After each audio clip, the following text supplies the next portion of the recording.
Figure को देखिए तब समझ में आएगा। क्या दिया हुआ है डाटा, क्वेश्चन में दिया हुआ है कि इस रेखा का नाम एल है, इस रेखा का नाम एम है और इस रेखा का क्या नाम है एन। एल एम और क्या एन, तीन समानांतर रेखा है।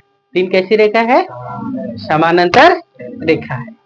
कौन कौन, एल एम और क्या एन, समानांतर रेखा है।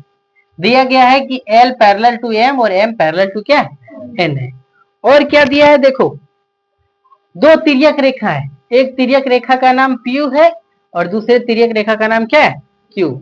एक का पी और दूसरे का क्या नाम है क्यू। इस प्रकार से भी समानांतर है कि ए बी बराबर कितना है बीसी है। ए बी बराबर कितना है बीसी, अर्थात हम कह सकते हैं कि एसी का मध्य बिंदु कौन है बी है। एसी का मध्य बिंदु कौन है बी है। तो हमको सिद्ध करके बताओ कि ये डीई बराबर कितना ई एफ। डीई बराबर कितना सिद्ध करो ई एफ। कहने का मतलब बताओ कि ई जो है कौन, ई किसका डी एफ का क्या मध्य बिंदु है। ये सिद्ध करने के लिए बोला। इसको सिद्ध करने के लिए हम लोग को कुछ एक्स्ट्रा काम करना पड़ेगा। क्या एक्स्ट्रा काम करना पड़ेगा, ध्यान से देखो। क्या किए, ए से किसको मिला लिए एफ को, ए से किसको मिला लिए एफ को, मतलब क्या कर दिए रचना कर दिए। ए को किससे मिला लिए एफ से।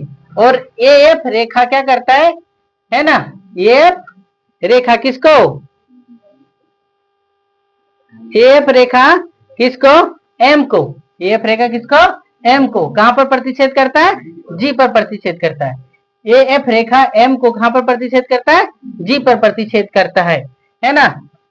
तो हम लोग को जो सिद्ध करने बोला है कि डी बराबर कितना डी एफ, तब आगे हम लोग क्या करेंगे हल करेंगे। देखो थोड़ा सा क्या है, तो समलंब चतुर्भुज कौन आता है, ध्यान से देखेंगे। समलंब चतुर्भुज कौन, ए सी एफ डी। समलंब चतुर्भुज कौन है ए सी एफ डी। कौन कौन, ए सी एफ डी। यह क्या होता है, दो त्रिभुजों में बढ़ जाता है। किसके कारण से, जब इसका एक विकर्ण ए एफ पड़ता है तो एक त्रिभुज ए सी एफ और दूसरा त्रिभुज ए एफ डी में क्या हो जाता है विभाजित हो जाता है। ध्यान से सुनेंगे फिर से। समलंब चतुर्भुज कौन, ए सी एफ डी, ए सी एफ डी है ना।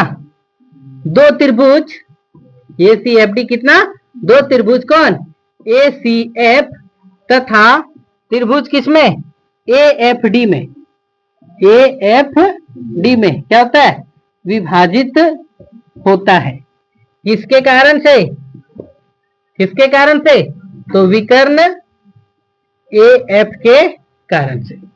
किसके कारण से, विकर्ण ए एफ के कारण से। बराबर नहीं है, ए सी एफ और ए एफ डी ये दोनों त्रिभुज बराबर नहीं है। फिर क्या लिखेंगे देखो, त्रिभुज ध्यान से समझिएगा, त्रिभुज ए सी एफ। पहले देखो त्रिभुज कौन ए सी एफ, हल्ला बड़ी कर रहे हैं पीछे। त्रिभुज कौन ए सी एफ में देखो एसी रेखा का मध्य बिंदु, मध्य बिंदु कौन है बी है। एसी रेखा का मध्य बिंदु कौन है बी है। अब थोड़ा सा समझिएगा, प्रमेय कौन सा 8.9 क्या कहता है, प्रमेय 8.9 कि किसी रेखा के मध्य बिंदु से दूसरी रेखा के समांतर खींचे जाने वाली रेखा तीसरी रेखा को दो बराबर भागों में क्या करती है बांटती है। आधे प्रमेय 8.9 की नहीं, प्रमेय 8.9 क्या करता है, किसी त्रिभुज की एक भुजा के मध्य बिंदु, क्या बोल रहे फिर ध्यान से सुनो, किसी त्रिभुज के एक भुजा के मध्य बिंदु से होकर दूसरी भुजा के समानांतर यदि कोई रेखा खींची जाती है तो वो तीसरी रेखा को भी दो बराबर भागों में क्या करती है बांटती है। ये सब याद रखना पड़ेगा। तो एसी रेखा ए बी क्या है, एसी रेखा का मध्य बिंदु कौन है बी है।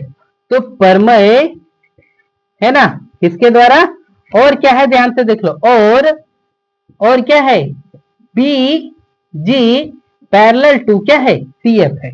BG पैरेलल टू क्या है, CF है। क्यों, यहाँ बगल में लिख दोगे कि M इज पैरेलल टू क्या है, N है। M इज पैरेलल टू क्या है, N है। तो परमेय किसके द्वारा, 8.9 द्वारा, किसके द्वारा, परमेय 8.9 द्वारा क्या पता चलेगा हम लोग को कि जी भी क्या है, AF का क्या मध्य बिंदु है। जी भी AF का क्या है, मध्य बिंदु है। यानी हम लोग को क्या पता चलेगा, AG बराबर कितना, GF। AG बराबर कितना पता चलेगा, AG बराबर कितना, GF। अब पुनः देखो ये हम लोग प्राप्त कर लिए, ये प्राप्त कर लिए है ना। पुनः देखो, पुनः त्रिभुज किसमें, AFD में, पुनः त्रिभुज किसमें, FD में। देखो ये FD में, ये FD में, ध्यान से देखेंगे है ना। AF क्या लिखेंगे, रेखा AF का मध्य बिंदु कौन है, मध्य बिंदु कौन है, AF रेखा का मध्य बिंदु कौन है, G है। AF रेखा का मध्य बिंदु कौन है, G है ना। तो और ये क्या है, G है। और साथ ही साथ और क्या, और GE पैरेलल टू AD है। GE पैरेलल टू क्या है, AD है। क्यों पैरेलल है, क्योंकि M इज पैरेलल टू क्या है, L है। M इज पर, ये रेखा इसके पैरेलल है, ये रेखा इसके पैरेलल है। तो पुनः फिर देखो ये आ गया, किसी त्रिभुज के एक भुजा के मध्य बिंदु से होकर दूसरी भुजा के समानांतर खींची गई रेखा तीसरी भुजा को समद्विभाजित करती है। किसके द्वारा, परमेय 8.9 से। किसके द्वारा, परमेय 8.9 से क्या पता चलेगा, DE बराबर कितना, EF है। यही ना हम लोग को प्रूव करने बोला है। चलो नोट करो।